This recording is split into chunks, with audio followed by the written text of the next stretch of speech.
Okay, now what we're going to do is just sort of the opposite of finding the equation of the circle. We're going to sketch a circle given the equation.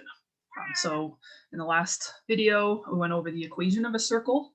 So if the circle's centered at AB, that middle point, and has radius r, we do x minus a squared plus y minus b squared equals r squared.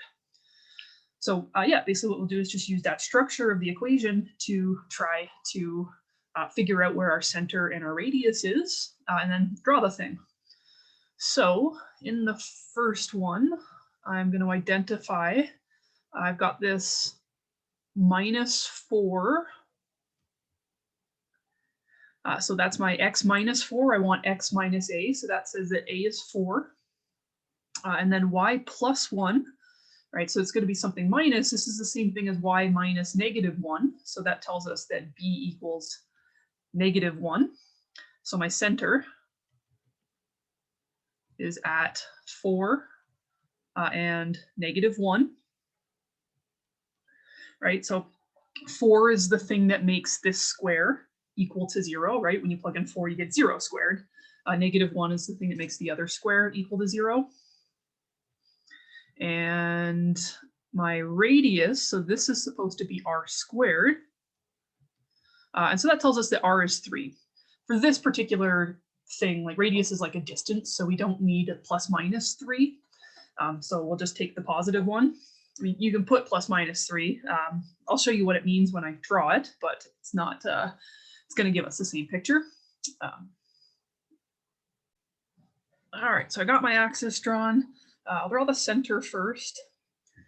So it should be at 4 and -1, so right there. I mean, maybe I should use an open dot because it's not really actually a point on the graph that I'm going to draw. But if I see it there, I won't assume it's part of it, so don't worry too much about that. Yeah, so there's my center. And then so because r is 3, remember that tells me the distance to all of the other points in the circle. So I would go from this point, I'd go up 3. That would give me that point there. I'd go right 3. The easiest ones to find are like the up, right, left, down. Left 3.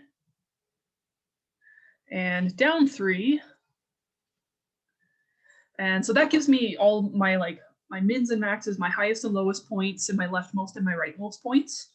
And so it should be pretty easy to connect the dots. I'm terrible at drawing circles on this thing, so I'm just going to use the circle function. And so yeah, this red picture here should be my circle. Yeah, and so if you were thinking of this distance as like r being plus or minus 3, well, r plus 3 would go in a positive direction.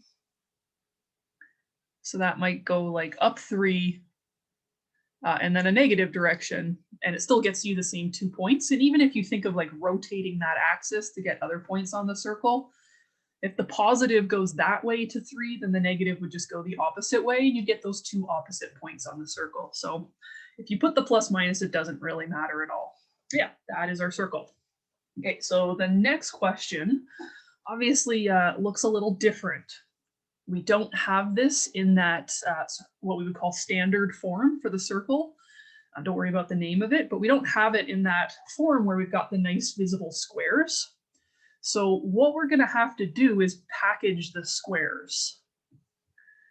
So what I'm going to have to do is take my x's and my y's and package them together in squares.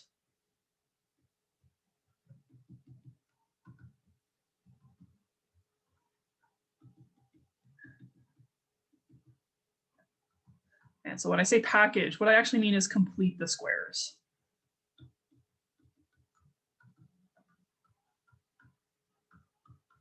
So I'll start by bringing all the x's together.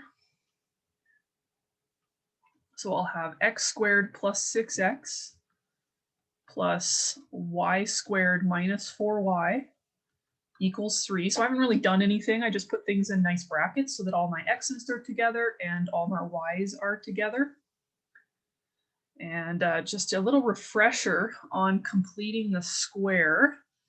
If you recall, something of the form, What can I use so I don't see a's and b's? Let's just use like x plus a squared. Now, if you expand that using FOIL or anything else, what you end up getting is x squared plus 2ax plus b. And so what that means is that this number here, the 6, and this number here, the 4, but particularly the 6 might be easier to see because it has the x. This would be our 2a, right? It's the thing in front of the x. That's the 2a. So if we take half of that, that tells me that a is 3.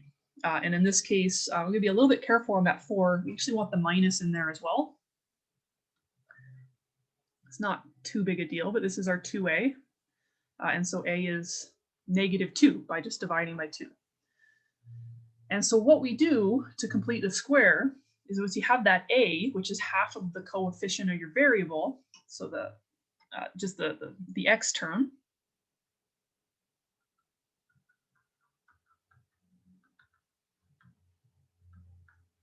and what we're going to do is find a squared. And so in this case, a squared would be 3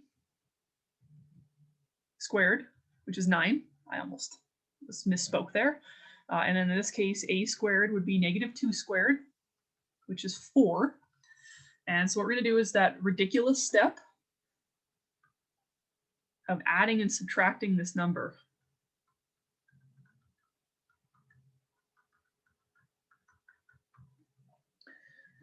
So we're going to take this first bracket is going to be x squared plus 6x, and then that a is going to be plus 9 minus 9.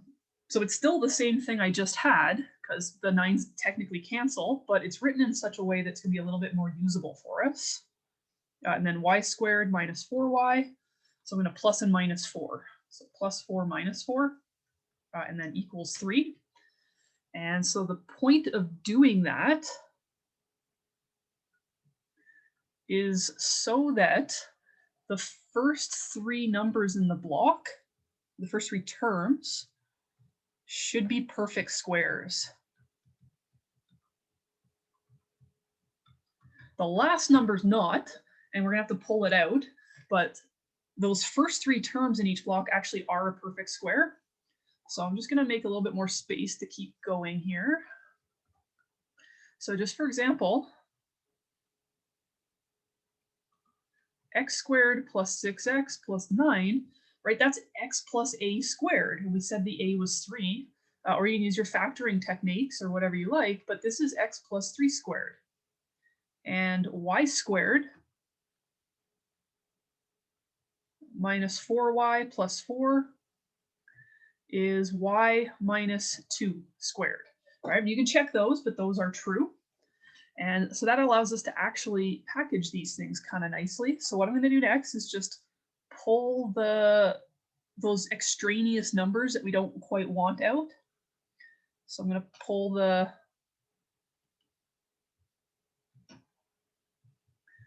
-9 and -4 out of the brackets.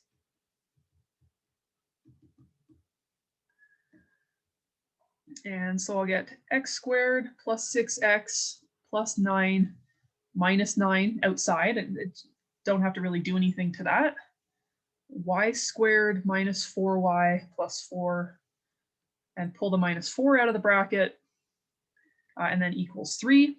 And then as I just said, these things are those 2 perfect squares. So what I've got is x plus 3 squared minus 9 plus y minus 2 squared minus 4 equals 3.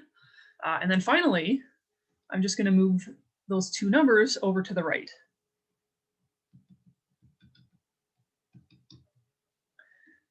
And so I'll get x plus 3 squared plus y minus 2 squared equals, what have I got? 7 plus 9 is 16. Oh, good. I thought I didn't have a perfect square there for a second, which is doable. It's just ugly. I don't like ugly.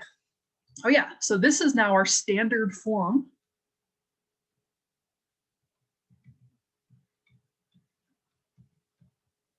Which is a lot easier to identify.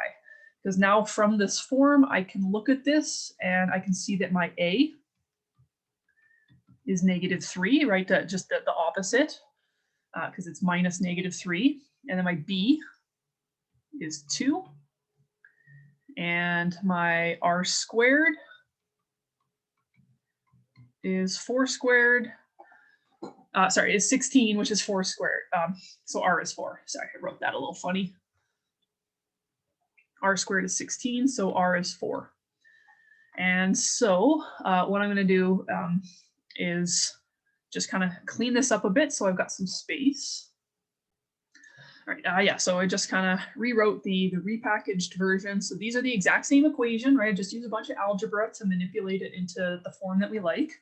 And so we've got centered at -3 and 2, and radius 4.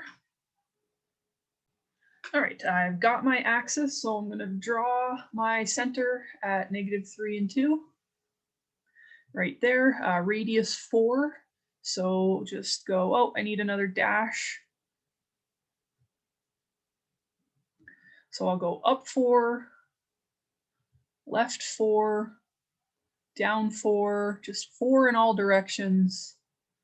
That looks like I have a pretty bad scale here. That's okay. And right 4. Huh, yeah, that looks not quite like a circle because I have some stretchy looking things there.